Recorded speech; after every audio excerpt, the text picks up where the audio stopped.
Hey guys, welcome back to the Mitt podcast, episode number 92. And in this episode, I'm going to be discussing why success loves speed.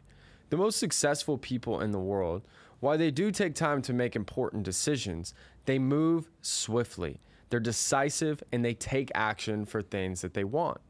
It's people who aren't as successful that wait days and weeks to make decisions that should be done in 10 minutes. If the answer is in front of you, you have all the necessary information, you need to move swiftly. It's interesting because, I've always held certain truths and just beliefs or even hypothesis about success and what makes people really good at what they do. And many times you go, well, he's in music, so maybe it's a little bit different. Or she's in politics, so, it's a little bit different there. And then I meet the best of the best in these sectors, and it's the same thing. Now, they are great at a specific skill set that's unique. Maybe they have different unique talents that are different than the rest of the world. But there's just certain fundamental truths that can apply to almost anything. And there is reversals to this, when there's times that, you pull back or take your time on certain things. We'll discuss that a little bit later. But when it comes to making decisions, replying to emails, setting up phone calls, getting text messages, all those different things, you have to move swiftly. One of my good friends has been developing a trophy asset, and this is a massive, massive deal. And we always catch up, we have lunch, dinner, we talk business, just have a good time. And he said, Grant, I'm raising X amount of dollars. It was an 8-figure amount for this trophy asset that we're putting together. I got all these people involved. Do you have anybody that might be interested in investing? I said, well, I have 2 or 3 that may be interested. I said, let me text them real quick. Now, keep in mind, at this point, it was 8:30 at night. We're having dinner. Most 9 to 5 people would not reply till maybe the next day, assuming they didn't have all these other things to do or meetings or whatever the case was. So I said, well, let me text these guys real quick. So I shoot a couple text messages over. I kid you not, guys, 2, 3, 4 minutes. Boom, they reply. Within 10, 15 minutes, we already had a phone call and a Zoom scheduled for the next day to talk to them, to see if just for them to hear about it and them talk about it. We were on the call 10 minutes, 15 minutes each, and they were able to, figure out next steps and see if it was a good fit. My point is that really successful people are not only extremely accessible, but they're willing to communicate and make decisions quickly. As you guys move up in life, your ability to solve problems and communicate and take on a lot of different information and focus on things that are the most important not only becomes more important, but it starts to happen more. Meaning, the more successful you are, the more you got to worry about what you invest your time in. And that's why when you study some of the most successful people, like Warren Buffett famously wakes up extremely early and reads newspapers and books and studies all the news for that week and that day for hours and hours on end. What makes his business successful is a very few decisions that shape his business. But he's taking in so much knowledge and he's open to so many different ideas that he's able to get ahead of his competition. You have to move swiftly. So a couple different things that are key for this is boldness eliminates mishaps. When you're bold and take action and you adjust as, the battles change and as different things are thrown at you, you're able to make up for mishaps. One of the most common mistakes that people make is they think that there's going to be this perfect opportunity. And the older I get, the more I realize that almost never happens. While there are times that are better to take action than others, and it's important to know the season that you're in and the circumstances that are in front of you, but this doesn't mean that you just wait and wait and wait and wait, because if you just keep waiting for that perfect opportunity, you'll wait for the rest of your life, you'll pay bills forever, and then you'll die. Well, I have to be blunt there, it's the truth. You have to be willing to take risk. And what I've learned is the bulk of the world really isn't thinking about any of us that much. And so many things happen that the world admires the bold. They admire people who are willing to take risk and go after things that they want. And the sun's going to rise the next morning regardless, and time's going to move on, and people are going to grow up, and they'll just kind of forget about it. You made a mistake, you fail, No one cares. Remember, we're all living in our own worlds and living our own realities to where we think the things that we do and the actions that we take matter more than they often do. So I want to give you guys a quick 3-step breakdown on how to move quickly, how to become more decisive, and also how to do this strategically. Because one thing that I want to make sure that is communicated is that just because you move really fast doesn't suddenly mean that you're successful. Because if you're doing a lot of dumb things or a lot of sporadic things really fast, that's even worse than doing it slow. So there's a right and wrong way to approach this, all right? And the third one's really going to kind of help you contextualize this in the right way. Okay, so number one, when you have a specific target or goal that you want, take immediate action that will move you towards this goal. I was talking to someone that is in California, and they're in acting, they do modeling, all those different things. And what I was telling her is that with any target or with any goal, we oftentimes make it more complicated than it needs to be. Oftentimes, you only need to do something very simplistic that can alter the course of your career. And so we were talking about all these problems, all these different things, so much so that I'm like, wait, okay, this is a lot. And I said, okay, well, what are some things that you could do over the next 2 weeks that would alter your career and multiply your success without costing you any money? Started going down the list, realized, well, I don't have a great agent. I said, okay, perfect. So let's think in first principles, the things that could help you find an incredible agent to steadily improve your career over the next 2 months. And what actions could you take over the next 2 weeks to set yourself up to land that great agent? By the time we were done talking, 10, 15 minutes, not only did she feel better, but we had a simplistic plan of attack to improve her career without getting better, without meeting this right person, without getting lucky, without doing all this motivational stuff, but actually taking tangible action. Within a day or two, she was already sending out emails. She adjusted her portfolio. She adjusted her website, adjusted this, and was setting herself up to land a really good agent. You have to take immediate action. If you want to get in a new industry, there's simple things that you can do. You could go connect with 1,000 people that are in that specific industry on LinkedIn, and you could reach out to them. You could schedule or pay for 2 or 3 conferences or tech meetups in your neighborhood to meet like-minded people.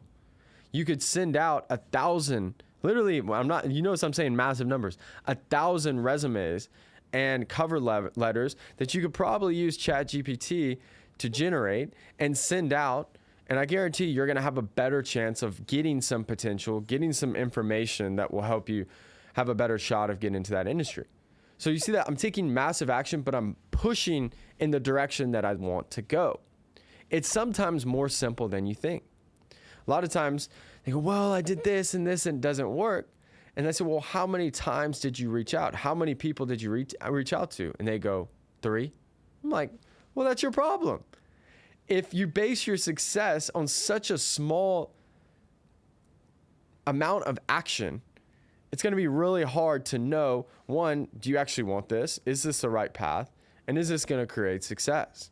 You have to be decisive, you have to be swift, and you have to move quickly. Okay, number 2, stay flexible and open-minded. Pivoting is needed for every single mission in life. Unless any one of you, and if you do, let me know because I'd love to become friends with you, can see the future and read people's minds. As great of a strategist you could be, you never know what can happen. If you've turned on the news or gotten on social media in the last 2 to 3 weeks, you know that you couldn't make up something that is more interesting and unique than the things that have happened, especially in the United States over the last 2 to 3 weeks. You never know what life is going to throw at you, and that's the only guarantee. So while it's important to plan and strategize, it's also important to create systems and processes for when the black swan event happens, when something that you would have never expected happens, you're ready for it. And this is including taking action or going after something you want before you are truly prepared. I'll give you an example. While I'm a great speaker and I've talked in front of a lot of people before, it was, I think, 2 days before New Year's, and I get an email from TEDx, and they're having an event in India. And they said, hey, Grant, we're huge fans. We'd love to have you come speak. And I said, great, when is the speech? I'm sitting there thinking it's going to be 6 to 8 months from now, and there's this whole creative process and everything. They said, well, it's in 3 weeks, and it's in India. I'm like, what? So I said, okay, I'm down. I didn't know anything else. I had no speech written. And by the time you figure out all the details and get all the stuff approved, I wrote a speech the week before. I got there. I had it memorized as best as I could, but I also knew that there's a great chance a teleprompter wouldn't work. And I was so used to not speaking in front of a teleprompter. As I'm giving the TED Talk, I see the teleprompter going 100 miles an hour. So they need to fire the teleprompter guy. And I just go full off script. I followed my plan as best as possible and ended up being a really successful speech. So you have to move quickly. I wasn't conceivably like prepared, like where I had this like year of processing things and thinking through everything. I had a 2-3 week notice. I went and I did really good. You just never know when your name is going to be called or when that opportunity is going to happen. And you have to be willing to move quickly. And then I paired that trip with a Dubai trip, had incredible business meetings. It started the year off on an incredible foot. You have to stay ready. Okay, number 3, this is where you protect yourself. Because remember, like I said earlier, moving sporadically and doing a bunch of random things is going to create a random result. You have to move strategically. You have to be tactful in your actions. So this is a key. Have preset policies and non-negotiables to protect you from certain people, certain negative actions, and bad decisions that no matter what situation that you're going to be in would not be good for your life or your business. Policies help this. Okay? Non-negotiables help this. I'll give you an example.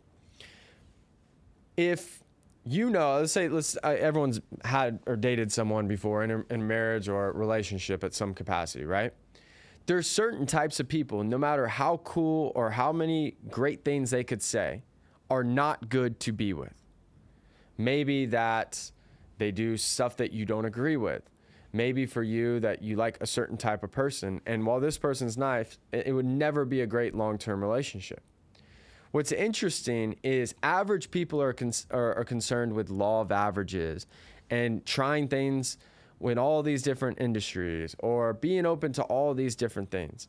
Really wealthy and successful people concentrate their forces. There's no purpose of a law of average. For example, if I'm trying to raise $50 million, there is such a small group of individuals that could possibly even put up that type of money or more, or know the people that would, that asking 1,000 people would be one of the dumbest things I could ever do. It would waste my time, it would hurt morale, and it would make 0 sense.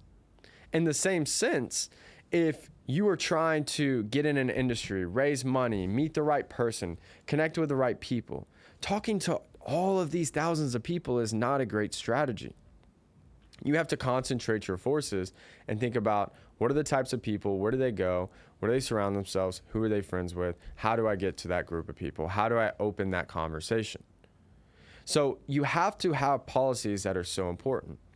Bill Ackman is a famous hedge fund investor, and he's on Wall Street. He's made billions of dollars. He had a tremendous story how his company, Pershing Square, almost went under. And it was a crazy story. It was on an incredible podcast. I'm sure you guys can find on YouTube. If I can, I'll put the link down actually below the subscription so you can hear it, because it's not only inspirational, but it's awesome. But what he's talking about is what led to that massive financial mistake was not sticking to the core beliefs and the core businesses that his company knows best and he can trust. And what he was saying is that going after speculative things that you don't understand is horrible for business. And what I tell people all the time, that if you're trying to be an investor, you're trying to start a business, stick to things that you know better than anybody. Because if you look at almost every single sector, there's a top 1 or 2% in every one of those industries where those specific people are incredibly successful at. If you're a real estate person and you're unbelievable at it, there's no point in wasting all this energy learning about stocks. You can, it is something that you could do, but if you're incredible at real estate, go all in on it. If you're incredible at private equity, go all in on that. You look at the most successful people financially or just performance-wise, they stick to things that they know. They're not dipping into 5 different industries. It's okay if they're doing private equity and they have a certain niche or a wide variety of groups, but they concentrate their forces on things that actually matter. So when you're being decisive, you should not take meetings from everybody. Yes, I'm telling you guys to communicate quickly, but that's not to people that you have no business having meetings for or getting into business with. You know, as you guys become more successful, I can tell you right now, I get hundreds of DMs a day. People ask me to go speak places, go have lunch with, set up meetings, all these different things. And, you know, I love helping people and I do it all the time, but I don't need to be in 15 meetings a day with random people that just want to make money, that just want to waste my time. So I have certain filters set up of who I'm willing to and open to spend my time with, because you only have a finite amount of energy every day. No matter your level of success, you have to know this and realize this so you don't waste your time. Now, when it comes to making decisions, it's oftentimes better to be decisive than right. When I was debating on starting my company, this was at the beginning of 2020, right before the pandemic started. One thing that helped me do this is fully understanding my downsides. So I asked myself the difficult question, what happens if I fail? How long would it take to fail? How much money would I lose? And what opportunities or things could I do to make sure I'm not sleeping on a street corner? And what I found is that, okay, I can figure out if this is going to be successful or not and move in the right direction in 60 to 90 days. And I also could find a sales job at full commission very quickly because the network that I built prior, to where I would still be okay financially and I could take immediate and quick action to go after what I wanted because I knew I had the right things set up for it. It didn't feel comfortable. It was a big risk. I was betting on a lot of money starting this business, but I moved swiftly. And within 2-3 months, not only were we successful, but I had to pivot because we got hit with a global pandemic. So for example, in solar, the bulk of the industry, even today, was all selling in person. They were either going door to door and then scheduling the appointment at the home, or they were setting the appointment with a call center or text or email, whatever, and then going to the homeowner's house. But since everyone was on lockdown, half the country had COVID, and every time you had issues, actually being in person was an issue. But this was the thing. We had extremely low interest rates. They were injecting trillions of dollars into the economy. So it was a great economy. It was just disproportionate with the way it usually functioned. So even though we were successful that first 30 days, we get hit with a global pandemic. Not having an office, having remote work, having systems and trainings every single day via Zoom was important. We shifted our entire business strategy to actually closing deals either through Zoom or over the phone. We made this decision in one day. It was less than a 15, 20-minute conversation that we made that shift. And not only did it work, it helped us explode the business and scale nationwide and do deals in other states that we didn't even have people in as far as sales reps. This happened because I was not only decisive, but I was willing to pivot. Nothing is going to go the way that you like. So have clear intentions and have a big target and big goal, but the way that you get there, you have to adjust. You have to flow like water and be open to a different outcome and a different moves to get you to that exact goal and that target that you want.